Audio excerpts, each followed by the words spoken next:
Assalamualaikum warahmatullahi wabarakatuh. Perkenalkan, nama saya Salsia Marsyazaneta dari Prodi Pendidikan Agama Islam, Fakultas Tarbiyah, Universitas Islam Zainul Hasan Genggong, kelas 4D.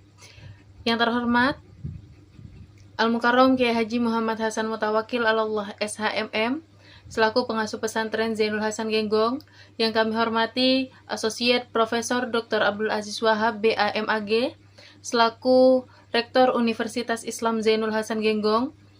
Yang kami hormati Kaprodi PAI Ibu Kustiana Arisanti. Yang kami hormati dosen pengampu psikologi agama Bapak Amin. Video ini dibuat untuk menyelesaikan tugas UAS, yang dimana untuk mempresentasikan tentang artikel yang sudah saya bikin yang dirangkum dalam peta konsep ini, yang berjudul Agama dalam Kajian Psikologi Kontemporer, Ilmu Pikiran, Albert Maslow dan Viktor Frankl. Dari judul tersebut, kita bisa mengartikan bahwa agama dan spiritualitas adalah hal yang sangat fundamental bagi manusia. Contohnya dalam perkembangan moral, perkembangan kesadaran manusia, serta kelayakan hidup manusia itu juga tergantung oleh agama. Nah, di sini ada 3 tokoh pemikir yang akan dibahas selanjutnya.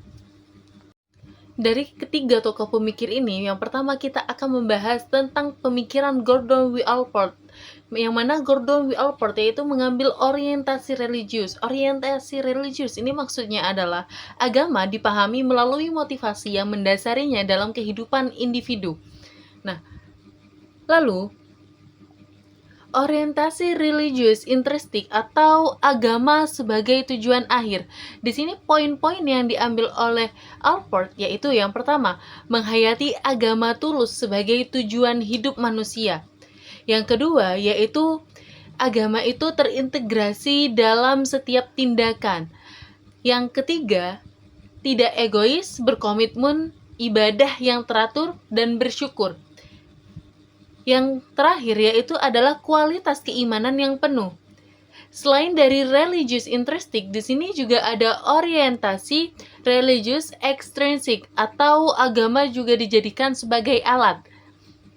Yang mana di sini agama itu digunakan untuk tujuan pribadi, mencari status sosial dan mencari rasa aman. Dan juga selain itu agama dipilih sesuai kepentingan pribadi. Nah, dari orientasi religius, pemikiran Allport ini ada 2 dampak, yaitu adalah dampak positif dan dampak negatif. Dampak positif dari pemikiran Allport sendiri yaitu adalah kesejahteraan psikologis yang tinggi serta kecerdasan emosional yang tinggi, dan prasangka terhadap manusia yang lain itu rendah. Dan juga kepuasan religius ini juga menjadi tinggi.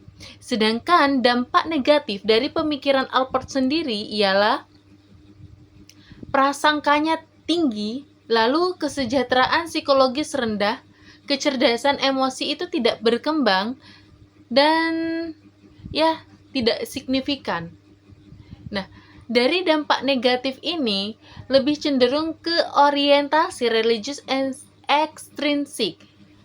Sedangkan dampak positif di sini kita bisa mengambil dari religious intrinsic, yang mana agama itu dijadikan sebagai tujuan akhir kita. Yang kedua yaitu adalah pemikiran dari Abraham Maslow, yang mana psikologi humanistik, yaitu adalah spiritualitas sebagai puncak perkembangan. Di sini ada beberapa tahapan. Yang pertama yaitu adalah hierarki kebutuhan, yang mana di sini adalah kebutuhan dasar atau aktualisasi diri.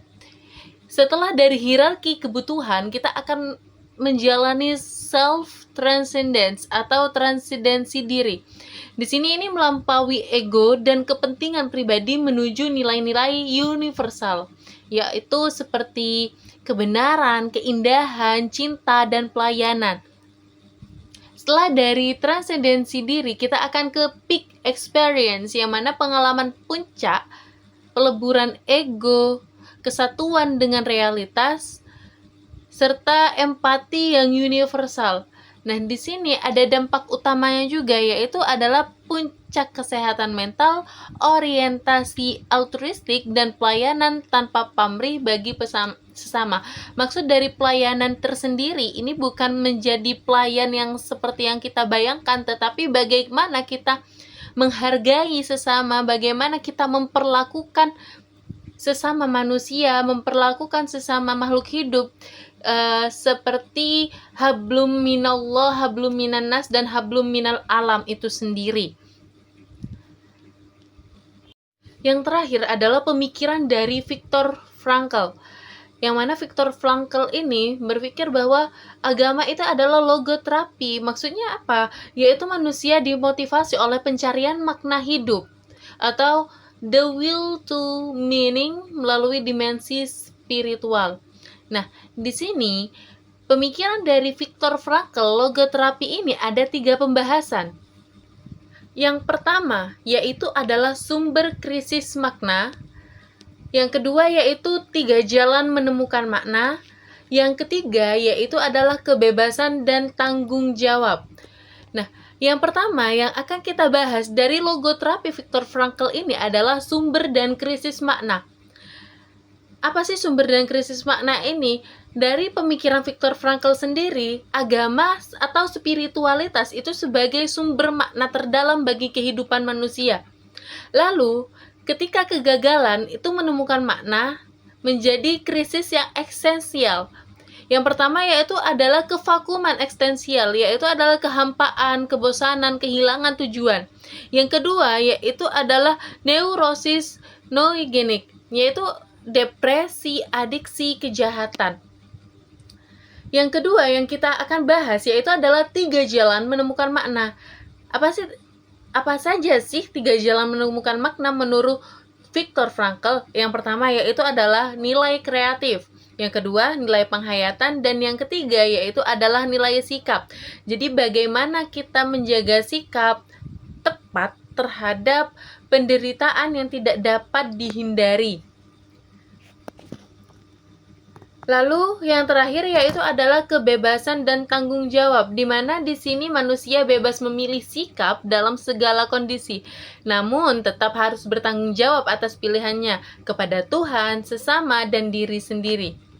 Nah, dampak utama dari pemikiran Viktor Frankl yang bisa disebut dari logoterapi ini yaitu adalah ketahanan psikologis, mampu mentransformasi penderitaan, kesehatan mental, dan penyelamatan rohani secara holistik. Nah, cukup sekian pembahasan presentasi dari saya tentang materi yang telah saya angkat. Kurang lebihnya saya mohon maaf. Terima kasih atas segala perhatian dan terima kasih untuk Bapak dosen telah memberikan tugas ini. Wallahul muwaffiq ila aqwamit thoriq. Wassalamualaikum warahmatullahi wabarakatuh.